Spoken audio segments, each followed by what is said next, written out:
Mesdames et messieurs, je vous invite à vous installer pour la dernière session de la journée. S'il vous plaît.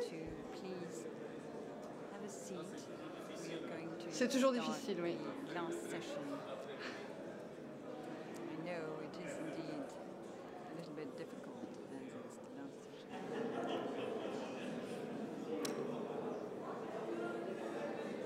Mesdames et messieurs, s'il vous plaît. Ceux qui sont déjà dans la salle, ça va. C'est ceux qui ne sont pas dans la salle. S'il vous plaît.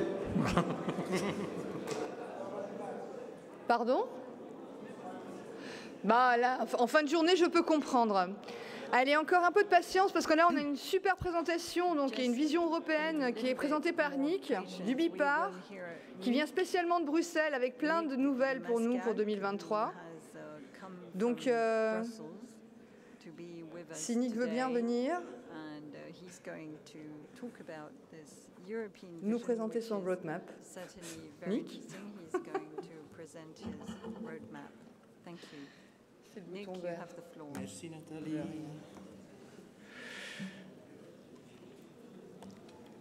Mesdames et messieurs, merci d'être restés, parce que sans vous, ça n'aurait pas beaucoup de sens que je sois là. Donc merci beaucoup, c'est très courageux, bien que c'était un après-midi extrêmement intéressant. Et donc je remercie et félicite les organisateurs et organisatrices. Nathalie, merci beaucoup, merci Berthe. Non, vraiment, il y a beaucoup de sujets qui ont été mentionnés, qui sont sur notre agenda au niveau européen. Et puis en fait, je trouve aussi que l'ordre des orateurs est très bien parce que je vais un peu faire la suite de ce que Madame Péchon a dit. And I will bring you even new subjects. But okay, so for example, the value for money that Madame Péchon mentioned is completely new de l'argent dont a subject parlé and Madame is Péchon. absolutely C'est quelque nowhere chose into a de legal nouveau. text C'est yet. un sujet qui n'est pas So encore we have to be a ancré bit dans careful des with textes this kind of, juridiques. Et par conséquent, with this kind of il notion, convient comme elle a absolument dit. d'être très prudent lorsque nous Il a utilisons été dit ce aussi type de qu'il y a notion. beaucoup de overregulation. That was said by the first speaker, and I think we understood that through the entire afternoon.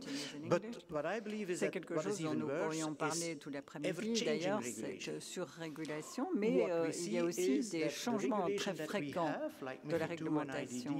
Alors, nous avons solvabilité 1, 2, nous avons DDA, etc. Eh bien, cette réglementation change tous les 4-5 ans, non pas parce qu'il y a un besoin. En fait, les fondements sont bons, mais il faut se mettre à l'heure de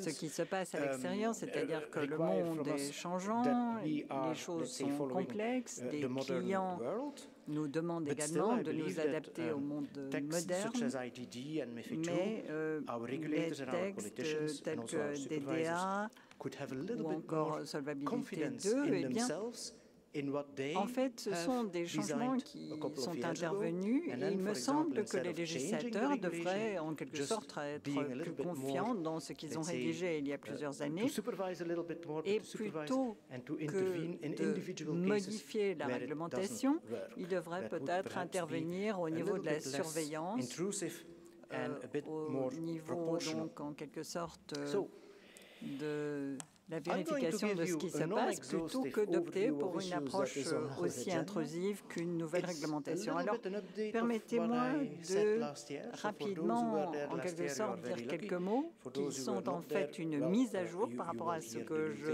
vous ai raconté l'an dernier. Alors, pour ceux qui étaient présents l'an dernier, vous allez voir qu'il n'y a pas grand-chose de nouveau.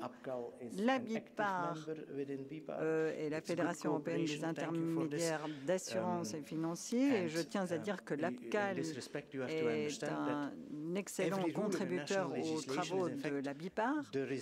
Il faut savoir que toute règle, toute législation est en fait le résultat d'un débat. Et le débat a été mené. Vous devez savoir que votre régulateur est membre de l'IOPA. C'est très intéressant.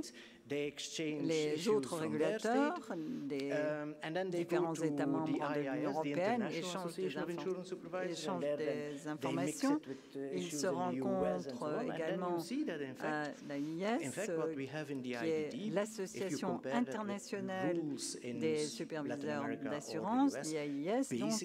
Et en fait, cette association internationale existe dans le monde entier, que ce soit en Amérique latine ou ailleurs, vous trouverez une structure analogue. Il n'y a donc pas d'exception à l'échelon international. Et si vous considérez qu'il y a un excès de réglementation, une surréglementation, vous devez en parler avec vos clients, car ils sont eux aussi confrontés à ces nouvelles règles. Alors, ce qui est particulier dans le secteur qui est le nôtre, c'est qu'il existe des niveaux différents. Il y a la DDA, par exemple, la directive sur la distribution d'assurance, et le processus démocratique qui a permis d'arriver à la DDA, c'est la discussion au niveau du Conseil. Tous les États membres de l'Union européenne participent au débat, la Commission européenne, et puis il y a un vote au Parlement européen. Et ensuite, les États membres donnent mandat soit à la Commission européenne, soit à l'EIOPA pour peaufiner certaines questions, certains aspects, lorsqu'ils considèrent que c'est nécessaire. Il n'est pas question de dire qu'il ne s'agit pas d'un processus démocratique. Non, non.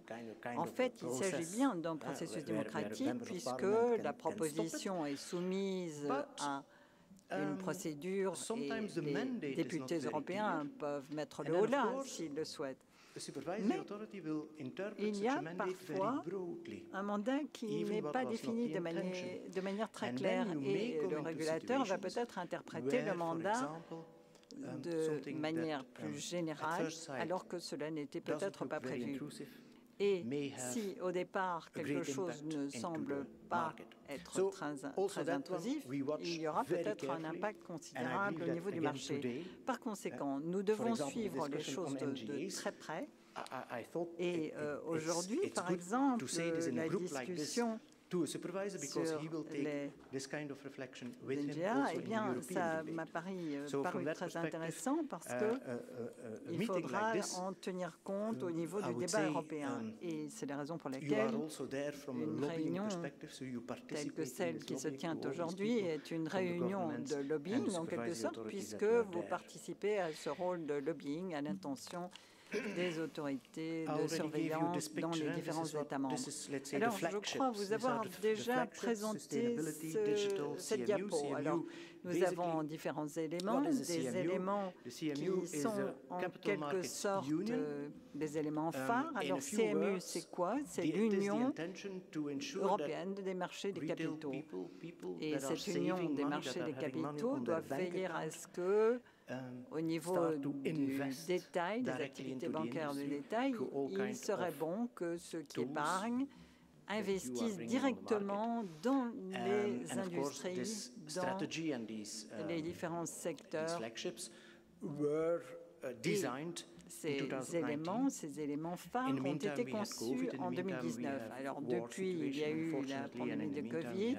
Entre-temps, il y a aussi la guerre qui sévit et puis il y a aussi l'inflation.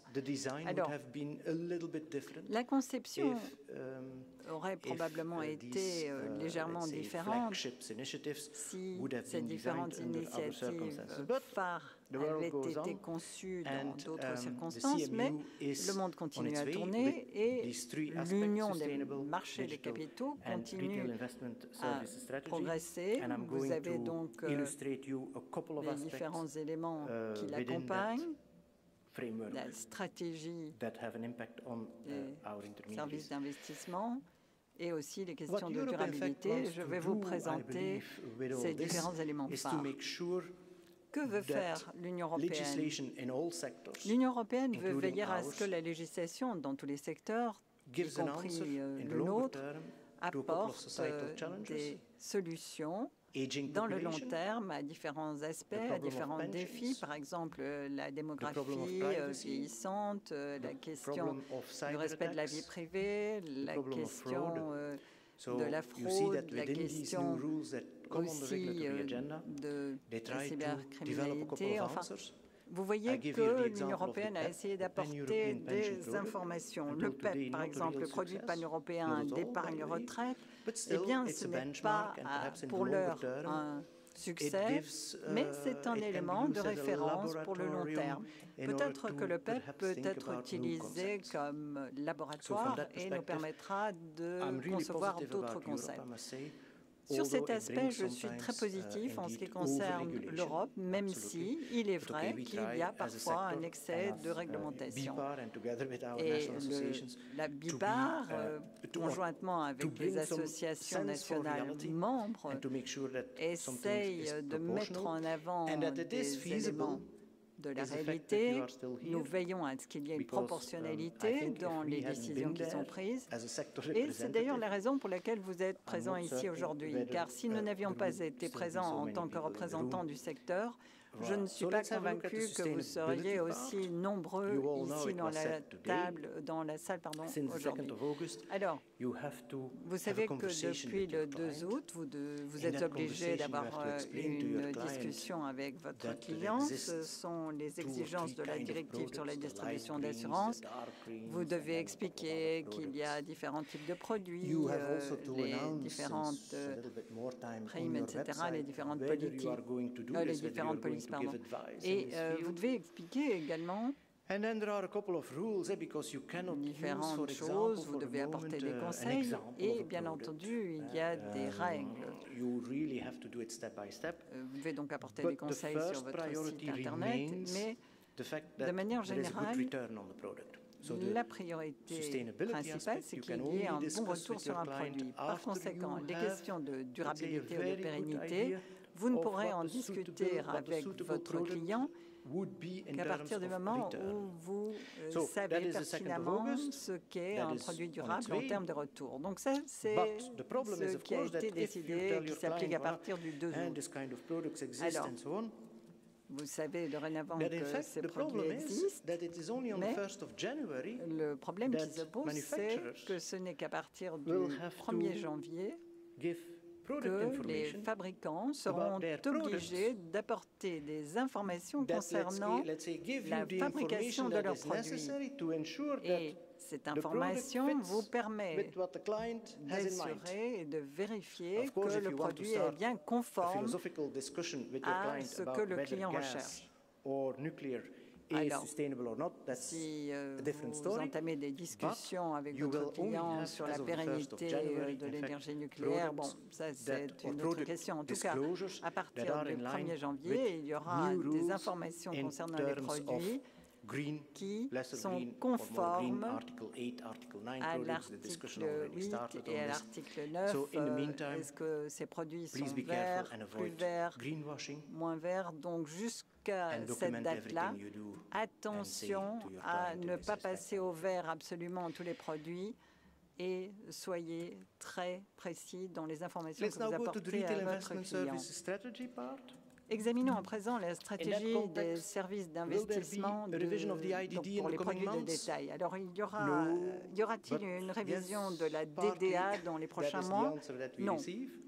Mais peut-être en partie. Voilà la réponse qui nous a été apportée. Comme l'a dit Mme Méchon, l'intervenante précédente, il faut savoir que dans la DDA, nous avons 2 volets, le volet général et le volet EBIP. Et par conséquent, dans la stratégie sur les services relatifs aux produits de détail, annoncée en mars 2023, vous savez que des annonces avaient déjà été faites en février 2022, mais à cause de la COVID, il y a des retards. Et donc, dans le cadre de cette stratégie, de nouvelles mesures seront annoncées concernant les produits EBIP et d'autres produits qui seront axés sur les investissements. À ce moment-là, nous aurons plus d'informations. Alors, est-ce qu'il s'agira d'apporter plus de divulgation concernant les produits? Il y aura certainement une rationalisation en ce qui concerne les éléments de divulgation. De plus, il y aura sans aucun doute une abolition concernant l'obligation qui existe aujourd'hui de fournir des informations par défaut sur papier aux clients. À l'avenir, il y aura peut-être une dématérialisation des informations. Et sur base des conversations et des échanges qui ont eu lieu ces derniers mois, on pourrait dire que le test de possibilités va peut-être remplacer une autre approche. Alors, je m'explique. Lorsqu'il s'agit de fournir un produit d'investissement ou de conseil d'investissement aux clients, il conviendra de disposer du patrimoine du client. Et lorsqu'on parlera de l'appli Open Finance, donc les finances ouvertes, nous avons donc une vérification qui devient portable. Alors, cela signifie que vous, en tant que conseiller ou en tant qu'intermédiaire, si vous procédez à une vérification de la possibilité pour le client, il est possible aussi de fournir ces informations à une institution bancaire ou à un autre client et de préférence par mode électronique. Alors, comment les choses vont-elles être mises en place et à quelle date, nous ne le savons pas encore, mais c'est en tout cas l'approche à venir pour les années suivantes. Discussion about bans on commissions, MiFIDization, independent advice, all that one, and then comes this value for money aspect, which is in fact rather new, pour l'avenir. Et puis il y a le concept value for money, donc la notion de valeur pour de l'argent. C'est quelque chose que les régulateurs utilisent déjà depuis longtemps, ce concept, cette notion. Alors sous l'angle de la gouvernance et de la commercialisation du produit, il apparaît très clairement qu'un produit qui n'apporte pas la valeur d'argent, the product can never make a profit, for example. Probablement, on parle ici d'un produit qui n'apporte jamais une rentabilité ou ne permet pas d'avoir un retour sur la durée de vie du dit produit. Si on procède à un test en termes de produits pour l'intermédiation, il faut savoir qu'au sein de la BIPAR, nous sommes extrêmement prudents car ce concept est abstrait par essence et nous essayons de mieux comprendre vers quoi on se dirige et nous espérons en tout cas que ce concept soit utilisé de manière raisonnable. Alors, examinons les aspects plus liés au numérique. Lorenzo a posé une question un peu plus tôt. Il a parlé des conseils, le robot advice, donc un conseil électronique par robot, mais ce qui est important, c'est que vous puissiez vous-même fonder votre propre choix. Alors, vous savez, on parle aujourd'hui de big data, on parle d'intelligence artificielle, et soyons clairs, soyons honnêtes. Dans les années à venir, il y aura très probablement des programmes, des robots qui deviendront plus intelligents. Quant à savoir si ces robots ou ces programmes vont pouvoir capter l'empathie requise, cela, nous ne le savons pas, mais la plupart d'entre vous, vous utilisez déjà des machines qui vous assistent dans la prise de décision en vue de soumettre certaines possibilités aux clients. Mais à terme, c'est vous ou le client qui prenne le choix. Alors, l'open banking, les activités bancaires ouvertes, ça existe. Ça signifie que des groupes d'informations peuvent être transférés par API. Ça permet à l'ensemble de l'écosystème d'être en interaction Et j'ai même entendu parler de banques disant qu'il sera possible d'échanger des données d'assurance, des données relatives au crédit, et cela permet donc des échanges très probants. Mais là, on parle déjà d'autres choses. Et puis, l'an dernier, je vous ai parlé de DORA. Entre termes, DORA a été adopté, cette loi sur la résilience opérationnelle numérique. Cela signifie donc que tout intermédiaire qui est utilisateur de DORA va devoir prendre en considération des risques propres au matériel. Donc, on a d'une part le règlement RGPD et d'autre part, il y a les risques liés au matériel, le hardware. Alors, il faudra procéder à vérifier quelques 120 vérifications techniques et donc même votre Wi-Fi devra être conforme à des normes de type militaire. Vous devrez rendre compte de tout incident en cas de cyberattaque. Il faudra veiller à ce que votre système soit résilient aux cyberattaques et certains éléments ou tous les éléments de votre système doivent être au même niveau de résilience. Good work, we were able to inform the regulators and the legislators that it would absolutely be not reasonable to impose this to SMEs in our sector. So the text is not official, the text is not final, but we know that SMEs will not be in scope. And for everybody that will be in scope, there are some proportionality rules in the text, so we will try and ensure that also there it can be handled on a proportional basis. So what else? A couple of other things. I'm going very quickly because I know that the champagne is waiting. So there is a consultation on our table on differential pricing and price walking. Now, this is more in the non-life, but what, for example, it does is that thanks to or due to artificial intelligence and big data, there are apparently insurers who, after having sold a product to a client the first year at a very reasonable or even cheap price, increase the price the year after.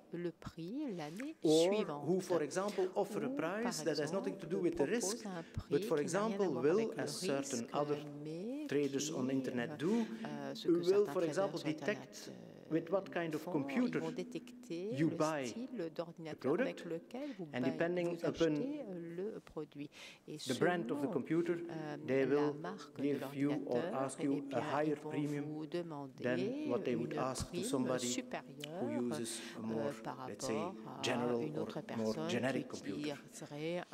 You all know these practices. You know all these practices from other traders, but this is something that EIOPA is looking into it. The differential pricing. Another aspect that is on the table is contract wording. Of course, this is coming in the aftermath of COVID, where there was a lot of, in certain areas, a lot of confusion about whether a risk was covered or not. General, let's say, conclusion is that contract wording may not always be clear in this respect. So you have on the one hand the information aspect, making sure that the contract is clear for the client. But on the other hand, you also have the solvency aspect, the prudential aspect, because sometimes the wording is unclear and puts the insurer at risk because, for example, you have non-affirmative cyber cover, for example. There are still policies where certain, perhaps systemic cyber risks would perhaps be covered and which would or could potentially put a company in danger. Another one that is perhaps interesting for the Luxembourg market to follow is a draft statement by EIOPA on the governance arrangements in third countries to perform functions or activities. This is something that by accident comes a couple of years after Brexit, but if you open the box wider, then this of course will be applicable to all international business and all multinational programs. So we are looking at this very carefully. What it says before, for example, and I think it was also mentioned here today, no empty shells. No empty shells. Now, empty shell from a national perspective or empty shells from, let's say, a more multinational perspective are two different things, but still, you need to have corporate substance. And then there is a very interesting footnote where the word triangulation is popping up. And the triangulation is something where you would have reverse branching, for example, between a third country and an EU member state. Each EU member state can accept this kind of systems. But then, of course, you should not abuse it to let's say, use then your subsidiary or your mother house as, let's say, creating a kind of single market approach where then the third country service provider or your branch in the third country can then deliver services into other member states. So that is a little bit the context. Those who are in the situation, I think, should give this some attention. We will see. APCAL is on this case. Voilà. Then you have very recently an EC judgment on group insurance. So you see, you have on the one hand Commission, Parliament and Council who can make rules. Then you have the level 2, then you have the level 3 where EIOPA can come in. Then you have the level 4 where national supervisors can come in. And then you have, of course, this European Court of Justice that can also, let's say, interpret these rules, which is then leading to other rules. And here, we have a case where it is said that basically that the policyholder of a group insurance can also be an intermediary under certain conditions. So we are studying this. Donc, nous étudions cette question. In our opinion, for example, this is not applicable to the group insurance of a company, an employer who is giving group insurance to his clients. Ou aux clients. As long as there is no remuneration for the tant qu'il n'y a pas de rémunération par rapport aux détenteurs de la police d'assurance. Et on dit ça sur une base donc, il faut voir cette situation spécifique. Et comme je l'ai dit, eh bien, c'est assez récent. Je ne vais pas tout simplement interpréter l'interprétation parce que ça n'est pas notre rôle. Mais nous essayons de voir l'impact potentiel que cela peut avoir. Mais en tout cas, ce serait intéressant de savoir, et il y a notamment un cas en Pologne, par exemple, où il est clair que si on a une assurance, il y a l'obligation de donner l'information dans les temps à tous les assureurs du groupe. Pour moi, ce n'est pas une surprise parce que dans un groupe d'assurance en IDD, on a plus ou moins cette obligation de renseigner. Mais bon, apparemment, ça ne se passe pas forcément tout le temps partout. Outsourcing mandates and MGAs. I think we had a little debate on it already. It's becoming a hot issue. Eh bien, nous avons eu également quelques débats. Il y a toutes sortes de malentendus. Ou des situations ou des systèmes. Donc c'est quelque chose qui est également à l'ordre du jour et nous y réfléchirons avec vous, avec une liste de toutes sortes de mandats et MGA qui peuvent exister. Ensuite, l'acte sur l'intelligence artificielle, donc proposé, il y a également des débats quant à savoir dans quelle mesure l'intelligence artificielle peut être utilisée dans le secteur de l'assurance, parce que vous mettez en relation avec des métadatas. Est-ce que l'intelligence artificielle, le système d'intelligence artificielle peut décider d'accepter ou de refuser un client, par exemple, et donc accepter accepter une souscription ou non. Et donc, c'est une question d'éthique et d'intelligence artificielle et de contrôle des processus. Alors, c'est aussi à l'ordre du jour en ce moment au Parlement au niveau politique. Autre chose également, lorsque nous parlions de système anti-blanchiment d'argent, il y a une première consultation qui a lieu concernant sur l'évasion, la fraude fiscale. Et lorsque vous êtes un prestataire de service, donc un prestataire de service quel qu'il soit, et vous voulez aider votre client dans quelque chose qui s'appellerait programme fiscalité agressif ou la fraude. On arrive dans une zone un peu grise où l'on mêle la prohibition avec le code éthique, les obligations, l'obligation de rapporter d'établir un rapport lorsque vous rencontrez ce genre de situation. Également, des réglementations sur la crypto qui peut être également intéressant. Nous y intéressons également. Alors, est-ce qu'il y aura une révision de l'IDD? Il y a beaucoup d'autres règles qui nous sont applicables et nous faisons une pause réglementaire. L'IDD ne devait pas être révisé cette année, il n'était pas prévu que ça se fasse et donc on a une pause un peu réglementaire. L'IPA également a clairement indiqué que c'est un peu trop tôt pour faire des révisions de réglementation, donc c'est un peu une pause. Nous ne savons pas encore ce qui va se passer. Mais c'est peut-être quelque chose dont nous vous ferons part par vos différentes associations nationales au cours des mois qui arrivent, mais nous réfléchissons, nous faisons des projets pour s'assurer qu'il y a cette proportionnalité qui est respectée et que l'on n'exagère pas. Voilà, donc on a l'IDD, donc révision de l'IDD dans les mois qui viennent. Alors, les outils sont là, le pouvoir est là, et donc dès qu'il se passe quelque chose au niveau de l'individu, il y a intervention, pas de problème, proportionnellement, bien entendu.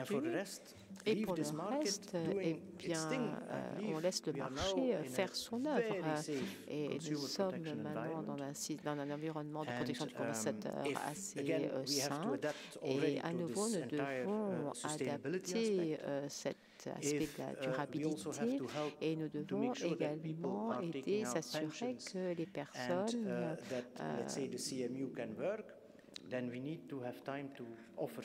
puissent prendre nos pensions, nous assurons de pouvoir leur proposer nos services, de travailler en conformité parce qu'il n'y a pas de rapport du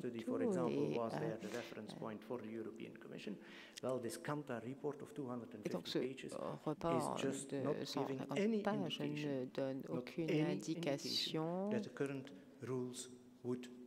que les règles actuelles ne sont pas suffisantes pour pouvoir protéger le consommateur. Merci beaucoup. Voilà, c'était un aperçu qui, j'espère, était utile. Merci.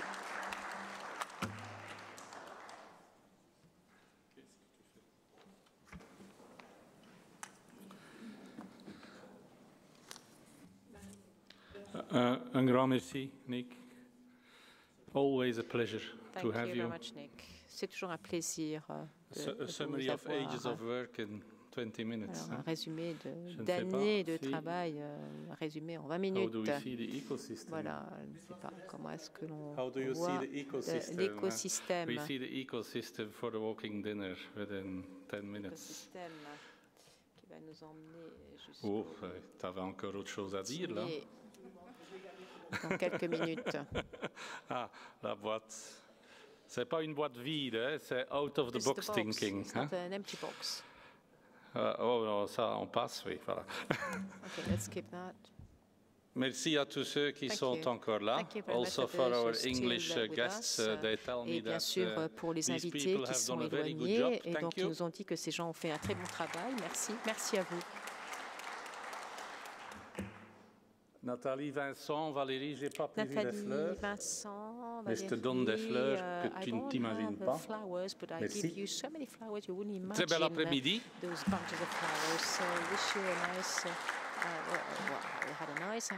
Tout ce que je veux encore dire, mais c'est le résumant. En juin, on a élu une nouvelle équipe de conseil d'administration. Mais bon, la conclusion des élections a assuré aussi une continuité dans le Strategic Path qu'on a lancé il y a quelques années déjà. Et voilà, en résumant, pour cette année-ci, comme nouvelle équipe, on s'était décidé, parce que bon, on est élu fin juin, avant qu'on peut vraiment commencer le travail, sauf des gens comme Nathalie et Valérie qui travaillent jour et nuit depuis 20 juin. On s'est dit, voilà, il faut encore livrer certains objectifs cette année-ci, en préparation aussi de ce qu'il faut continuer à construire l'année prochaine. Et ce qu'on s'était donné comme ambition, c'était des choses qu'on pensait, pas facile pour ça, mais qu'on pensait pouvoir livrer. Et le tout premier, vous savez tout, on ne va pas refaire l'histoire.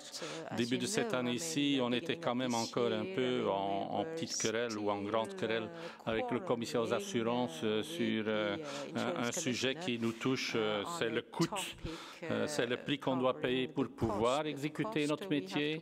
On avait introduit l'année passée un recours administratif, c'est relativement lourd et fort pour le faire au Luxembourg, donc on a osé. Pourquoi? Surtout pour dire, de grâce, après quoi maintenant 10, 12 ans d'existence, après ici aujourd'hui cette 8e journée de courtage, on a quand même prouvé que l'APCAL est une association représentative pour défendre les idées, le concept du courtier en assurance. On sait qu'on est petit, on est 127 courtiers et cabinets de courtage dans ce pays. Je suis très content que M. Flamand a dit que malgré ça, on collecte quand même 10% du LPS, donc 2,5 milliards chaque année. Ce n'est pas les 127 qui le font, c'est plus ou moins la moitié qui le font, qui sont en LPS. On a 86, je pense. 85, elle me corrige, bon, donne-moi le 6e, 85 membres. On est très content d'avoir aussi des Brexiteers. On a des courtiers anglais qui se sont installés pour avoir suivi les assureurs Brexiteers et qui créent le Luxembourg parfois aussi comme centre de leur activité. Ils sont là. Ils disent que l'APCAL peut être utile pour eux aussi. Donc on veut aller de l'avant. Et on a dit, ça ne sert à rien de continuer à créer des conflits pour avancer. Il y a déjà assez de conflits au-dessus de nos têtes qu'on ne veut pas.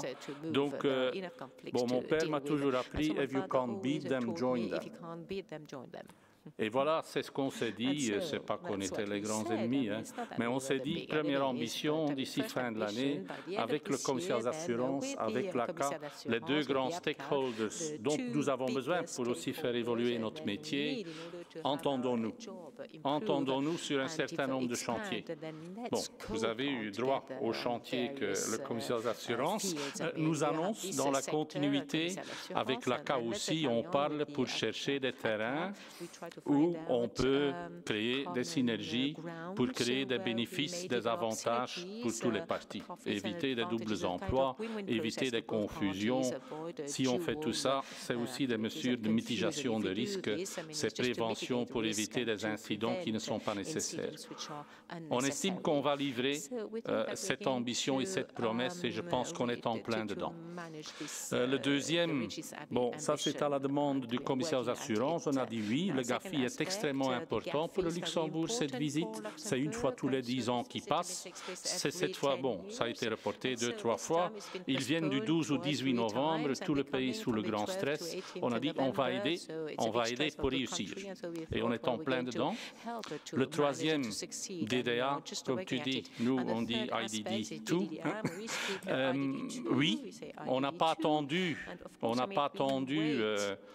les conclusions des manufactureurs, on n'a pas entendu les conclusions de tous les grands cabinets d'avocats sur que faut-il faire comme courtier pour être conforme. On a demandé à un cabinet, pour ne pas le citer, Philippe Partners Mark Gooden, de mettre à jour notre package, un package d'ailleurs qui a trouvé ses origines dans le package de Faber-Hawell à l'époque, le toolbox du courtage, le contrat de courtage, de le mettre à jour pour être conforme.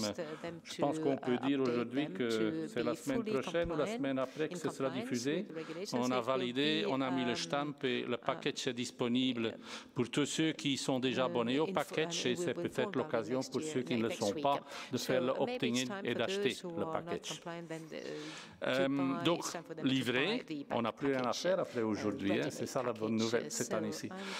Et le quatrième, voilà, c'est aujourd'hui, ce sera à vous de dire que c'est livré ou pas, mais je pense que... Alors, pour finir, parce que bon, oui, on aura encore des choses à faire. Après aujourd'hui, on prépare déjà en plein 23 pour pouvoir livrer courant 23. Et là, on a dit, vous nous avez dit, et vous le dites depuis 2 ans, que vous êtes très content de notre plateforme de formation. Quand on fait l'analyse critique par rapport à ce que notre plateforme de formation livre, et il faut oser avoir l'esprit critique par rapport à soi-même, on a aussi constaté que les dernières années, de plus en plus de membres nous demandent, mais cette théorie, je pense que j'ai suivi suffisamment et je pense que je comprends, mais quand je dois le traduire en concret dans mon toolbox, dans mon opérationnel de tous les jours, apparemment, je ne comprends pas tout. Et quand le superviseur vient sur place, il m'envoie une liste de 50 points que je n'ai pas compris. Et j'ai peur le jour où on va me lancer un audit interne aussi. Ça, non, ils ne sont plus là, mais ce n'est pas une suggestion, on n'a pas besoin. Mais apparemment, il y a des choses que je ne comprends pas. Et donc, on a dit comme APCAL, oui, 23. Une couche, donc 4 levels. On va ajouter un level à nos formations, en sus des formations de théorie basique et de formations de théorie approfondie. On va aussi ajouter le level de formation, comment maintenant traduire toute cette théorie, toutes ces obligations de conformité, d'activité en toolbox, en procédure, en politique interne. On s'est fait une ambition, je pense, un peu lourde, mais on va y aller et on va faire un engagement de moyens. Donc ce ne sera pas un engagement de résultat, mais on espère pouvoir vous livrer à partir de demain des outils dans ce sens-là et aussi outils sous formation. C'est lancé déjà, les lettres circulaires annoncées, on a la consultation. La consultation nous permettra de préparer une formation au moment de l'édition de la lettre circulaire. Il y aura une session de formation, information, lecture, l'ensemble d'une circulaire. C'est déjà une formation. Donc, tout ce qu'on ne peut pas encore vous donner, c'est les dates des formations parce qu'on n'a pas les dates d'édition des circulaires. Mais ce qui est annoncé, ce sera accompagné avec des formations. Le deuxième, le digital, on en a parlé aujourd'hui. Notre ambition, ce n'est pas de trouver midi à 14 heures ou de trouver la solution universelle. Non. Une première ambition pour l'APCAL, c'est de trouver quelques automatismes digitaux d'échange de données en B2B value chain entre le courtier et l'assureur. On a invité l'ACA de réfléchir avec nous sur quelques chantiers très spécifiques et je pense qu'on va faire des étapes dans ce sens. Je suis un peu plus prudent, ce n'est pas évident, mais je pense qu'on va faire une étape avec ça. De toute façon, on a des administrateurs et des membres qui vont nous soutenir pour faire l'effort qu'il faut pour ne pas rater rater l'opportunité si elle se présente. Le troisième, bon, on en a parlé. Maintenant qu'on trouve un terrain d'échange plus continu, commissariat ACA courtier, on va être opportuniste, pragmatique. Partout où on peut trouver le leverage et le bénéfice, on va essayer de le trouver et de le réaliser. J'espère pouvoir vous donner des exemples l'année prochaine. Je ne sais pas encore quoi. C'est ça l'opportunisme. Quand on sait à l'avance, c'est plus l'opportunisme. Mais j'avoue qu'on sera opportuniste. On fera pour le mieux. Le quatrième, je pense que c'est Jean-François qui m'a donné la phrase en beau français. L'APCAL voudrait mieux vous connaître pour mieux vous servir. Pour moi, c'est très particulier de ne pas pouvoir dire à qui que ce soit quel est le chiffre d'affaires, fameuse primes émises, qui est couverte, qui est servie par nos membres courtiers. C'est très particulier de ne pas pouvoir dire quel est le stock de Unit Linked Assets Under Administration chez nos membres courtiers. Je pense que tu peux justifier, témoigner, je ne sais pas. Quand on a ce type de données dans le lobby, ça peut aider. Donc, je vous invite, on va lancer des surveilles, on va vous demander de partager ce type de données avec nous. On ne peut pas vous obliger. Pour l'instant, je sens encore beaucoup de réticence, mais je vous invite à partager. On en a besoin pour montrer notre poids. Et le dernier, la formation. On va tenir le niveau. Walking dinner. Merci.